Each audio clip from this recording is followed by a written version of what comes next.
नमस्कार। एनटीवी पे आपका बहुत बहुत स्वागत है। कुछ देर पहले नूंह में जो हिंसा हुई, जिसका असर अब गुड़गांव, पलवल और उसके आसपास के इलाकों में भी देखने को मिल रहा है, उस पर सूबे के मुख्यमंत्री मनोहर लाल खट्टर ने प्रेस कॉन्फ्रेंस करके एक अहम बयान दिया है।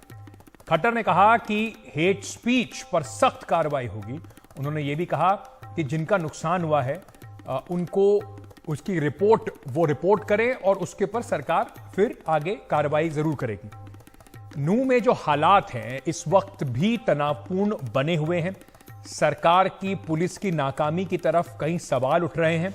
सबसे पहले लेकिन आपको सुनवाते हैं कि मनोहर लाल खट्टर ने अपने सूबे में जिस तरीके से राज्य सरकार के ऊपर सवाल उठ रहे थे उससे क्या बातचीत करी, क्या कहा इस पूरी हिंसा को लेकर। कुछ लोग गैदरिंग करते हैं, मीटिंग्स करते हैं, उसमें स्पीचेस जो हैं हेट स्पीच देते हैं।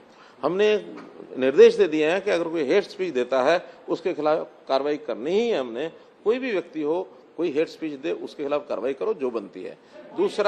दूसरा किसी का भी जो लॉस है वो लॉस है तो उसकी रिपोर्ट करें, ताकि अभी पुलिस ने भी सारी अपनी सूचियां बनाई है, सारा कर रहे हैं। हम तो क्षतिपूर्ति पोर्टल पर डाल ही रहे हैं, लेकिन वो जानकारी हम ले रहे हैं। तीसरा, सीसीटीवी कैमराज आज भी जहां आवश्यकता है उस सीसीटीवी कैमराज को बढ़ाना चाहिए, तो इस प्रकार की घटनाओं की प्रवृत्ति न हो, ऐसा हम कर रहे हैं।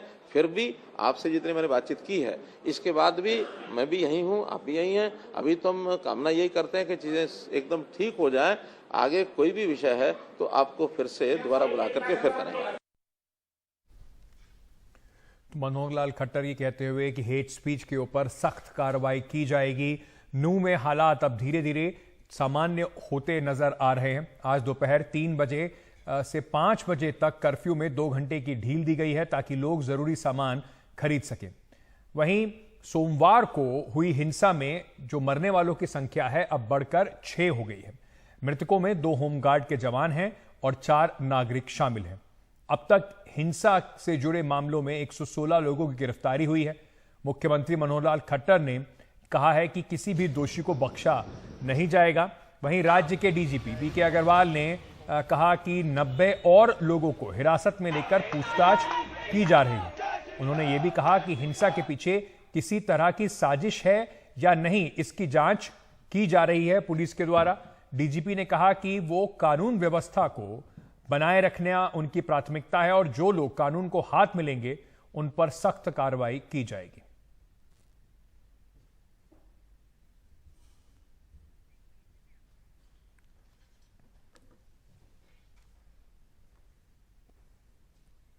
इस संदर्भ में अब तक वहां पर 41 एफआईआर दर्ज हो चुके हैं और 116 लोगों को अरेस्ट किया गया है। उन्हें आज न्यायालय में पेश किया जाएगा और उनकी पुलिस रिमांड ली जाएगी और उनसे और विस्तार से पूछताछ किया जाएगा। उस पूछताछ में आगे जिन लोगों का, जिन षड्यंत्रकारियों का, जिन और उपद्रवियों का नाम आएगा, उसके आधार पर आगामी कार्रवाई की जाएगी। वहीं नूंह में गाड़ियों में इतने बड़े पैमाने पर आगजनी हुई कि पुलिस अभी भी क्रेन के जरिए जगह जगह से गाड़ियां, जली हुई जो गाड़ियां हैं उनको हटाने का काम कर रही है। हमारे सहयोगी शरद ने यह रिपोर्ट भेजी है। नूंह में सोमवार को जो आगजनी हुई है उसके निशान सड़कों पर अभी भी देखे जा सकते हैं। और दूसरा, जिन गाड़ियों में आग लगाई गई, आगजनी हुई, उसको या उन गाड़ियों को जगह जगह से नूंह के अलग अलग इलाकों से उठाकर, क्रेन के जरिए उठाकर थाने में इस तरह से जमा करने का काम अभी भी चल रहा है। देखिए कितने बड़े पैमाने पर, अंदाज़ा लगाइए कि कितने बड़े पैमाने पर ये आगजनी हुई होगी कि अभी तक भी, ये सोमवार की घटना है, हम ये मान के चलें कि मंगलवार को पुलिस ने ये काम शुरू किया होगा कि गाड़ियां उठाकर, जो भी गाड़ियां जली हैं उनको उठाकर सड़क, एक तो सड़क क्लियर कराई जाए और दूसरा सभी गाड़ियों को थाने में, क्योंकि ये केस प्रॉपर्टी बन जाती हैं, तो सभी जली हुई गाड़ियों को या टूटी फूटी जो हैं, बहुत ख़राब हालत में जो गाड़ियां हैं, उनको यहाँ थाने पर इस तरह से जमा कराया जाए। तो संख्या तो अभी नहीं बताई गई है पुलिस की तरफ से, लेकिन ये तस्वीरें ही बता रही हैं कि कितनी बड़ी संख्या में आगजनी हुई है। और नूह शहर में जब आप घूमते हैं तो सड़कों पर जगह जगह आपको दिखाई देता है कि कितने बड़े पैमाने पर ये आगजनी हुई होगी, या कैसी ये घटना रही होगी, या कैसे ये हिंसा जब हुई थी सोमवार को, तो ये जो तस्वीर थी, जो मंजर था, वो कितना भयावह रहा होगा। नूह से अपने कैमरा सहयोगी मोहम्मद मुरसलिन के साथ मैं शरद शर्मा, एनडीटीवी इंडिया। नूह हिंसा को लेकर सुप्रीम कोर्ट में भी आज एक पिटीशन लगाई गई थी। सुप्रीम कोर्ट ने इस पे कुछ अहम बातें कही हैं, आदेश दिए हैं। सुप्रीम कोर्ट ने कहा है कि हरियाणा सरकार सुनिश्चित करे कि किसी समुदाय के खिलाफ हेट स्पीच ना हो, कोई हिंसा ना हो, अतिरिक्त पुलिस बल तैनात किया जाए, संवेदनशील इलाकों में सीसीटीवी और वीडियोग्राफी हो। वहीं सुप्रीम कोर्ट ने यह भी कहा कि हेट क्राइम को लेकर आदेशों का पालन किया जाए। उत्तर प्रदेश, हरियाणा और दिल्ली की सरकारों को नोटिस दिया गया है। रैलियों पर रोक नहीं लगाई गई है। वीएचपी की कई जगह पर रैलियां होनी थी, उसको लेकर यह पिटीशन दी गई थी, लेकिन अगली सुनवाई जो है इस मामले में वो 4 अगस्त को की जाएगी। नूह में जो हिंसा हुई उससे दिल्ली से सटे गुड़गांव में उसका असर देखने को मिल रहा है। मंगलवार शाम को तक गुरुग्राम में हिंसा की छुटपुट घटनाएं दिखने को मिली। आगजनी कई जगह पर हुई। बादशाहपुर इलाकों में 100 से 200 लोगों की भीड़ ने कई दुकानों में आग लगा दी। ये घटना कल दोपहर की है। इसके बाद गुरुग्राम के सेक्टर 70 में भी हिंसा हुई। यहां एक रिहायशी इमारत के करीब कुछ दुकानों और झुग्गियों में भीड़ ने आग लगा दी। प्रशासन ने गुरुग्राम में धारा 144 लगा दी है और खुले में पेट्रोल डीजल की बिक्री पर रोक लगा दी है। सोहना सब डिवीजन के स्कूल आज भी बंद रहेंगे, लेकिन गुरुग्राम में जो दूसरे इलाके हैं वहां पर स्कूल खुले हुए हैं। हिंसा की आशंका को देखते हुए जो मल्टीनेशनल कंपनीज हैं, क्योंकि गुरुग्राम को सभी जानते हैं, गुड़गांव को किस तरीके से भारत का सिंगापुर कहा जाता है, कि कैसे यहां पर आईटी कंपनी और सर्विस सेक्टर का बड़ा बोलबाला है। तो जितनी भी मल्टीनेशनल कंपनीज हैं उन्होंने अपने कर्मचारियों को वर्क फ्रॉम होम की सलाह दी है। इधर गुरुग्राम से मानेसर में एक महापंचायत बुलाई गई है। इसे देखते हुए सुरक्षा के पुख्ता इंतजाम किए गए। गुड़गांव पुलिस पर पिछले 2 दिन के अंदर लगभग 15 एफआईआर रजिस्टर्ड करी गई हैं। ऐसे सभी दोषियों के खिलाफ जो अलग अलग ऐसी इलीगल एक्टिविटीज में आगजनी के अंदर जो संलिप्त पाए गए हैं।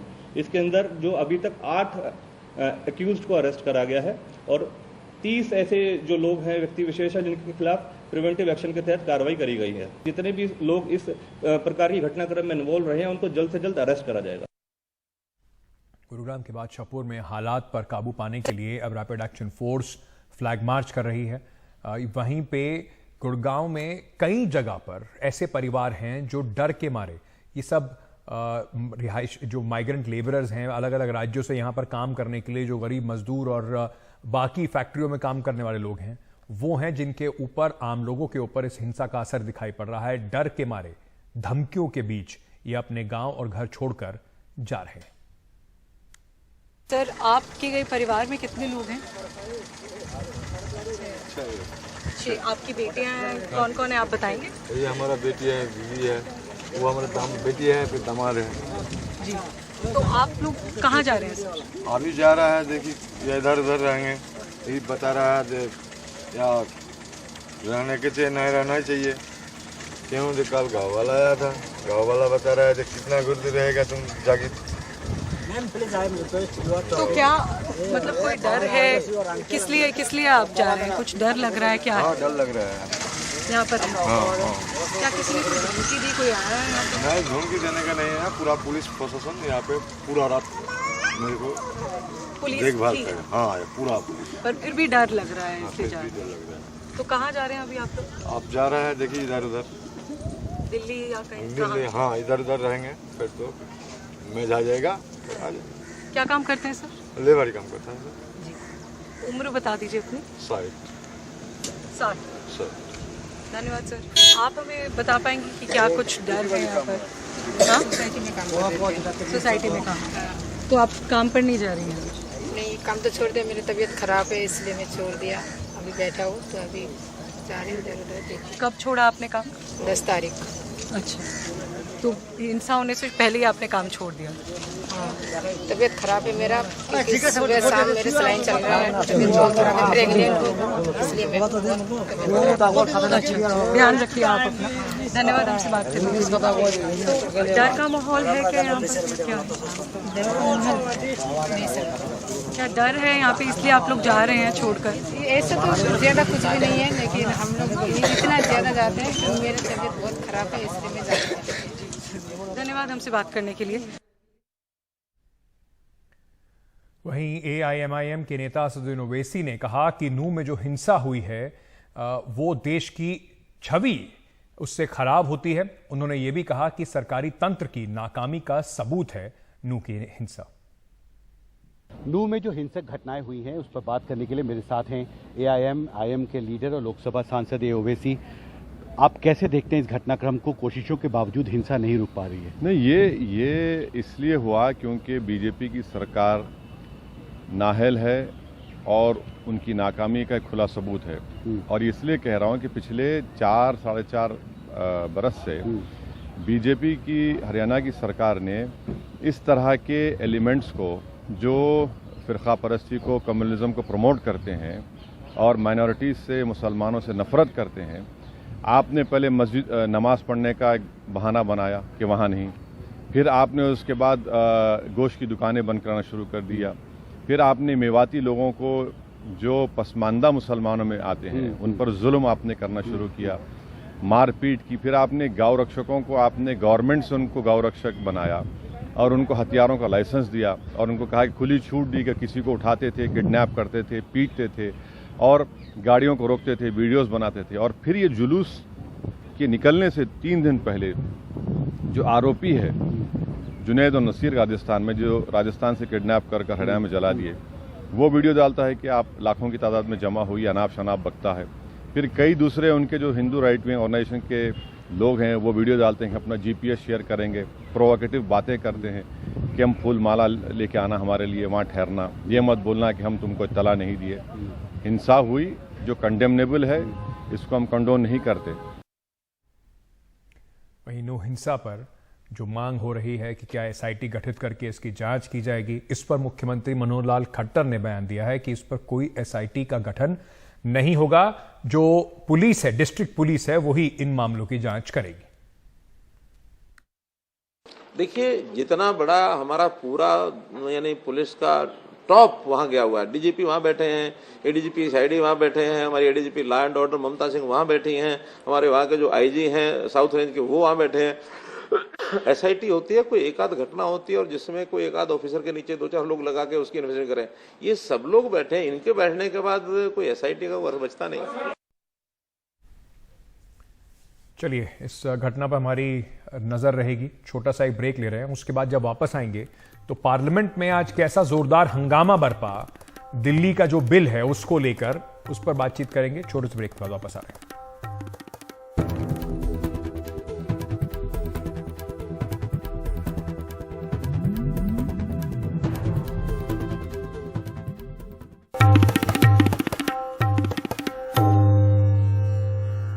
दिल्ली सेवा बिल पर आज लोकसभा में चर्चा नहीं हो सकी।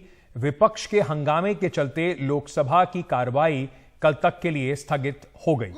इस बिल पर चर्चा के लिए 3 घंटे का समय निर्धारित किया गया था। इसमें पहले बीजेपी में अपने लोकसभा सांसदों को व्हिप जारी करके आज लोकसभा में मौजूद रहने को कहा था। इसी बीच वाईएसआर कांग्रेस और टीडीपी के साथ अब टीडीपी का भी साथ बीजेपी को मिलता दिखाई पड़ रहा है। लोकसभा में टीडीपी के 3 और राज्यसभा में 1 सांसद हैं। इससे राज्यसभा में बिल को पास कराने की राह सरकार के लिए और भी आसान हो गई।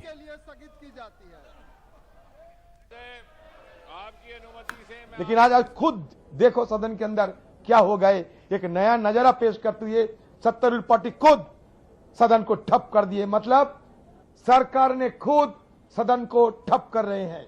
ये नजारा आप सबको देखने को मिलेगा। देखिए, स्पीकर के साथ हमारे कोई संपर्क में खटस नहीं आई। हम सारे मेंबरों सदन के स्पीकर पे मुरीद है। चाहे कोई हमारी तरफ से स्पीकर साहब को ऐसा बर्ताव किए होंगे कि बुरा लगे, अगर ये जानकारी हमें होंगे तो तुरंत स्पीकर साहब से मुलाकात करते हुए हम सब समाधान निकाल लेते हैं। ये सरकार निर्धारित सदन ठप कराने की ये मुहिम हम देखे हैं, इसमें दोबारा साबित होते हैं कि मोदी है तो सब कुछ मुमकिन हो सकता है। राजीव रंजन हमारे पॉलिटिकल अफेयर्स एडिटर इस वक्त हमारे साथ जुड़ रहे हैं। राजीव, मैं आपसे जानना चाहता हूं, ये जो आज आरोप लग रहा है विपक्ष की ओर से कि जो सत्ता पक्ष है उसी ने हंगामा करके सदन को स्थगित करने का पूरा ये प्लानिंग करा है, क्या आज संसद के अंदर बात रही?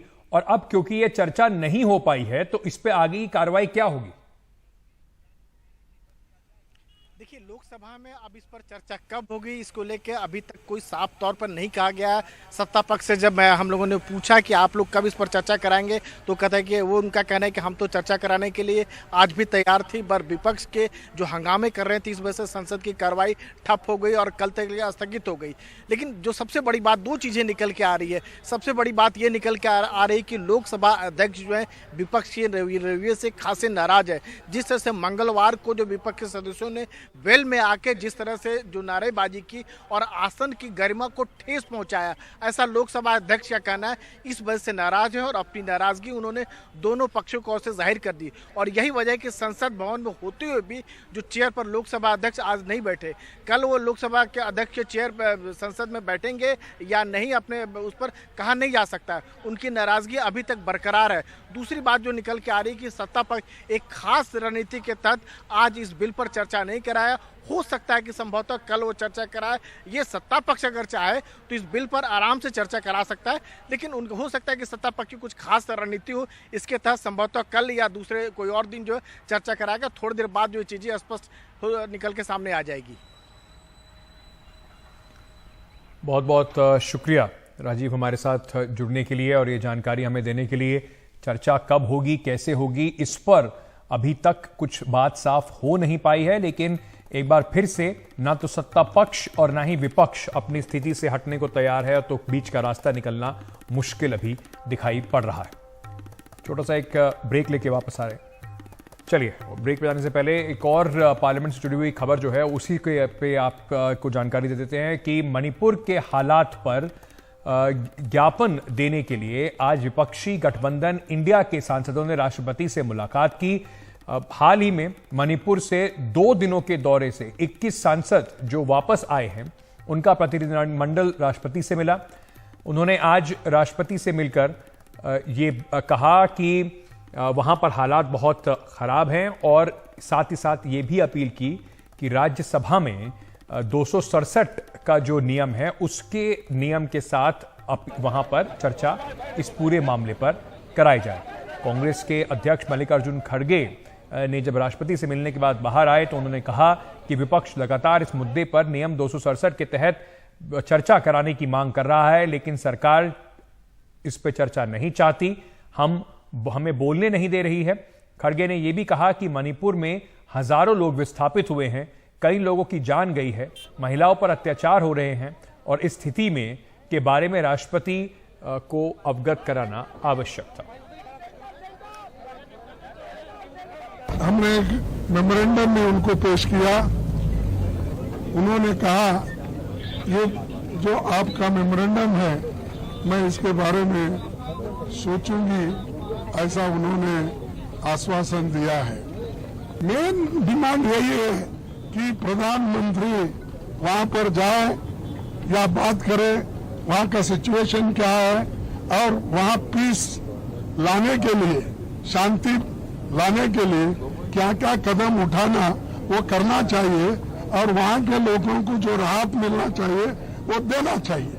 ये लॉकडाउन की बात करते हैं, मणिपुर हिंसा की बात करते हैं। ये मणिपुर में हमने शुरू से कहा था ये राजनीति करते हैं।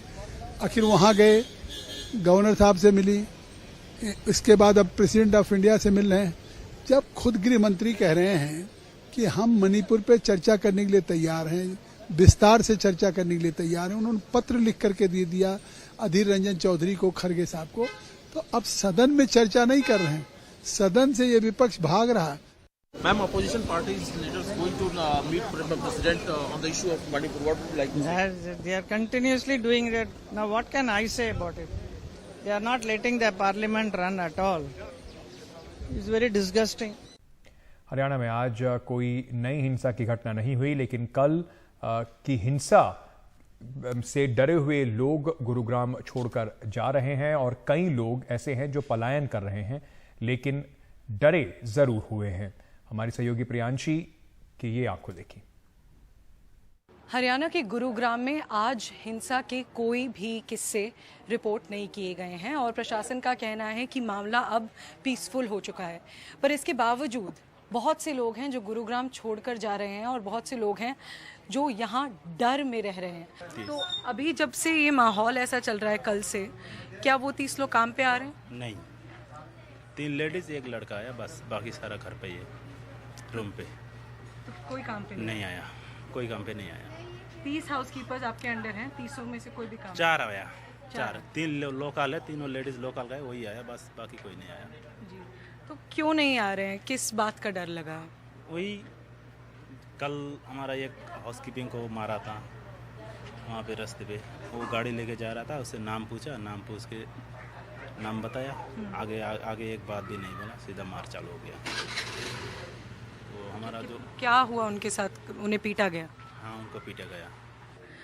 कि क्या आपने भी आसपास कुछ देखा है, क्या कोई लोगों ने धमकी दी है यहाँ आकर? नहीं, धमकी नहीं दिए, हम लोग को आके सिर्फ बताया और मालिक को जो आपका रूम पे है सारे को खाली कर दो। जो मुस्लिम बोला कि हाँ, जो मुस्लिम है उसको खाली कर दो जल्दी। कितने लोगों ने आके बोला ये? 50-60 जन आया था। 50-60 लोग? हाँ।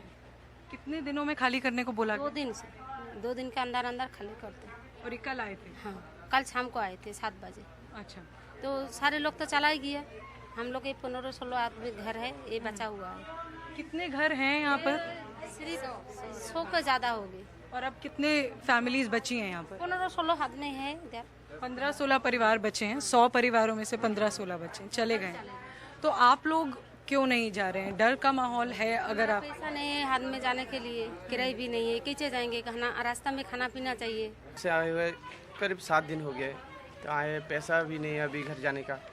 तो कल कुछ भाई साहब आए थे, लोकल भाई साहब, तो हमको बोला कि यहाँ से चले जाओ, जो मुस्लिम है तुम लोग चले जाओ। तो हम तो नहीं जा सकते, हमारे पास पैसा नहीं जाने का, और अभी दुकान में उधारी में चल रहे हैं, और अभी जाएंगे तो घर में क्या खाएंगे वो भी टेंशन है, इसलिए हम नहीं जा रहे हैं अभी। तो गुजारिश है आप सबसे, यहाँ से सरकार से, और जितने भी लोकल सर भाई हमारा बंधु है, सबसे हमारा निवेदन है कि हम लोग को सुरक्षित रखें, क्योंकि हमारा छोटा बच्चा है। हमारा कुछ हो जाएगा तो कोई कुछ नहीं है, लेकिन छोटा बच्चे का थोड़ा ध्यान रखिए प्लीज़, और हम लोग को थोड़ा मदद कीजिए आप लोग, क्योंकि हमारा यहाँ पर कोई नहीं है।